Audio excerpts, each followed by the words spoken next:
বিবাহ কৰাৰ লগতে মোৰ সকলো জ্ঞানৰ খণ্ড হৰণ কৰি লৈ যাব আই।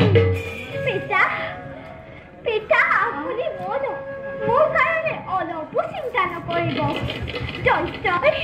দৈত্যই মোক হৰণ কৰিব নোৱাৰে। তাৰ ব্যৱস্থা মই নিজেই কৰিম।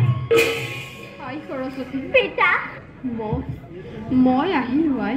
পিতা তই ইয়াত আৰু এখনতে নাথাকিবি আই। মই আহিলো আই।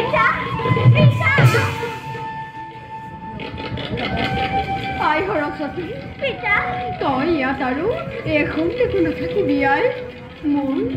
মোৰ তোলৈ বৰ চিন্তা লাগিছে আই। পিতা তই ইয়াত আৰু এখনতে নাথাকিবি আই। মই আহিলো আই। মই আহিলো আই।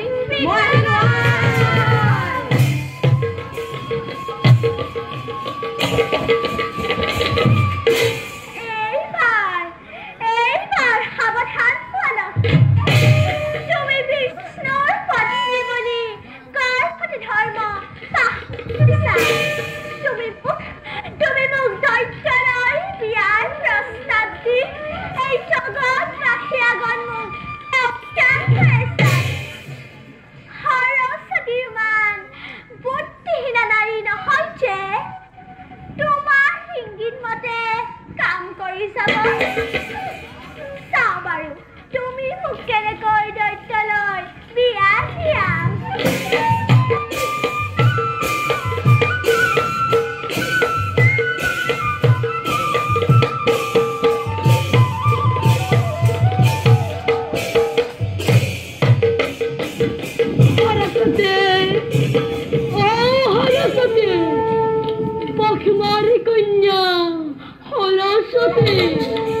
সৌন্দৰ্যৰে হেনো বোলে ৰাণী কৰিব লাগিব বোলে অৰ্ধাংগিনী সৰস্বতী।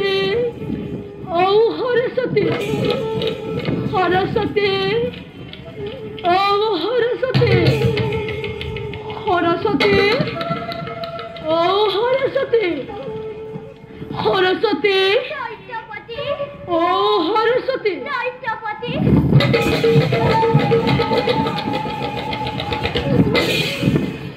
সৰস্বতী দৈত্যপতি সৰস্বতী দৈত্যপতি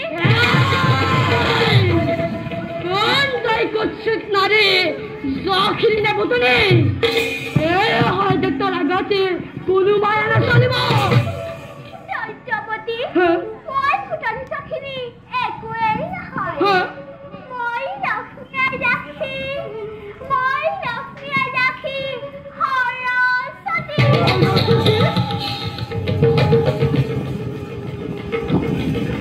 মাকে তুমি কৈছিলি তই বিশ্ব মুখমণ্ডতে সৌন্দৰ্য বুলি।